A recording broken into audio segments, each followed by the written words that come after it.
Hey everyone, Howie Fisher with Precision Fly Fishing in Mount Holly Springs, Pennsylvania. Today I'm tying up a simple little yellow Sally fly pattern. Today for the hook I'm using an Ahrex Freshwater 503 in size 14. You can also tie this up in a 16 or even an 18. And for the thread today I'm using UTC in 70 denier yellow. And I'm going to get started with my thread pretty much right behind the hook eye.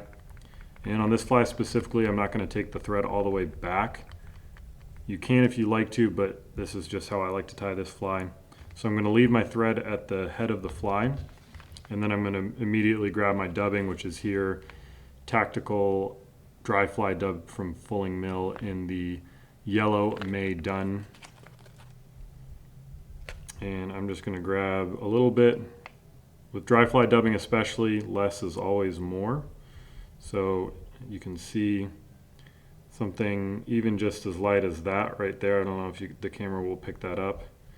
Does a pretty good job at building a body, but if you throw a lot on here, it's going to cause you more issues. You can always add more if you need to, but it's pretty difficult to take off. So I'm going to get started with my dubbing right behind the hook eye pretty much, and there's two reasons for that.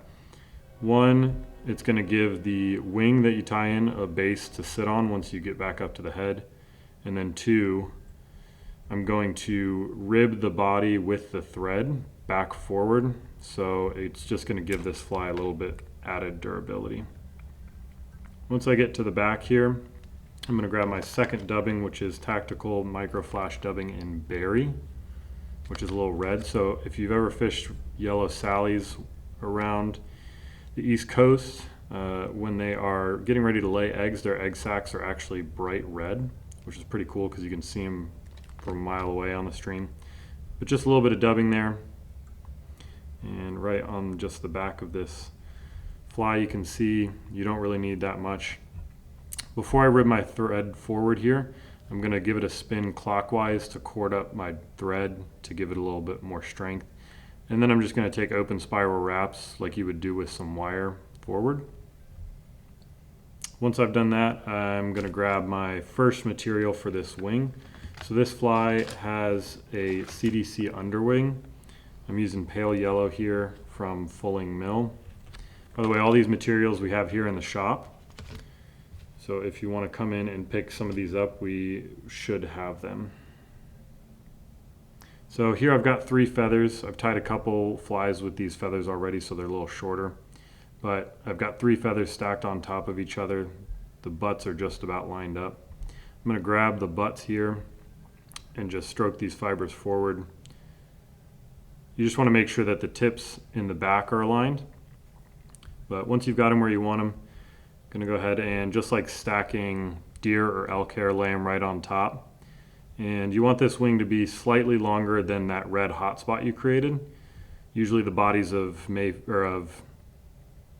stoneflies, even the little yellow Sallies, the wings are longer than the body itself. So I'm going to get it where I want it, pinch the hook and the fibers in my right hand, your left, and then I'm just going to switch hands. I'm going to cord up my thread a little bit again here by spinning it clockwise. And then I'm going to take 2 looser wraps and then pull up just to cinch that down again a little bit and then give it a 3rd wrap. I'm then going to take my fingers and sweep these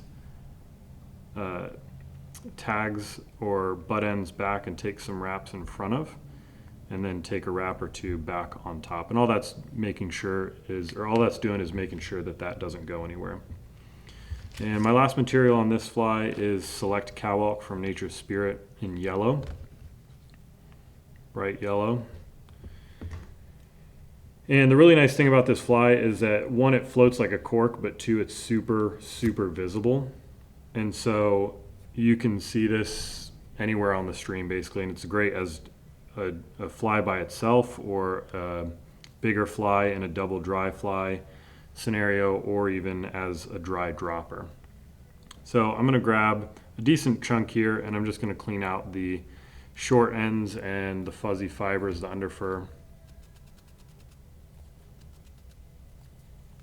Once I've got that cleaned up, I'm going to put it in my hair stacker.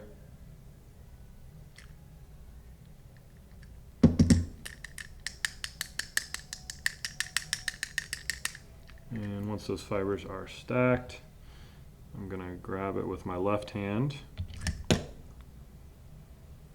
switch it to my right hand.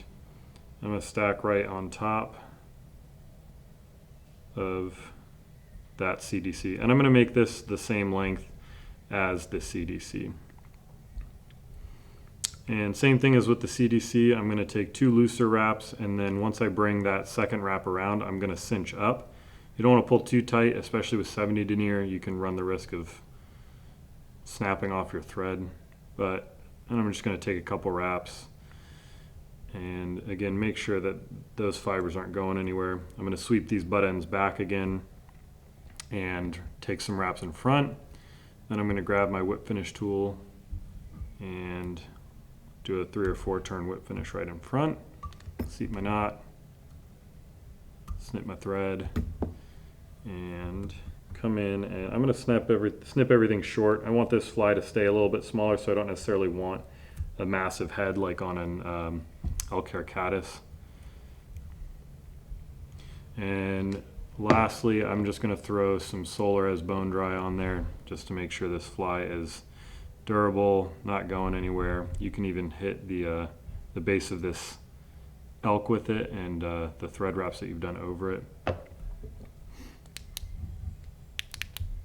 And then I'm just gonna cure that. But you can see from the bottom of this fly just how you've got a really big profile here on this, so that can kind of be discouraging sometimes, but if you look from underneath, I mean, that's what the fish is seeing.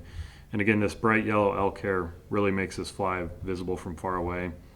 With the combination of the CDC and the elk hair, again, it makes a really good for a dry dropper. So tie them up and fish them, and let us know what you think. Come into the shop if you tie these up and catch some fish on them, or if you need the materials to tie them. Thanks for checking in.